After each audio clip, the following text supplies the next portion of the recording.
যৌবনের গ্ল্যামার দেখিয়ে ক্যাম্পাস দাপিয়ে বেড়ানো অষ্টাদশী কন্যাটি আজ বয়সের ভারে জুবুথুবু।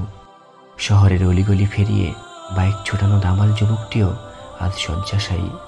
জীবন তাদেরকে এককালে কত কিছুই না দিয়েছে, আর আজ যেন তার সবটাই কেড়ে নিয়ে এক আকাশ শূন্যতা আর অপরিমেয় হাহাকার রেখে দিয়েছে চেতনার সীমান্তে। টকবকে তরুণটির যে বয়সে ফজর পড়তে মসজিদে যাবার কথা ছিল, বয়স ৮০-র কোঠায় এসে দাঁড়াতে তার চেতনা ফিরেছে। যে বয়সে নিজের ভরা যৌবনকে ধামাচাপা দিয়ে আড়ালে রাখবার কথা ছিল, আজ সেই নারীর ঘর ছেড়ে বেরোতেই লাঠি হাতে লাগে।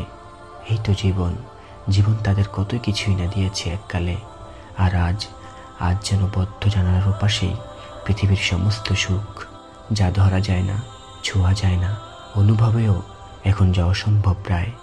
এই তো জীবন যদি বুঝতে।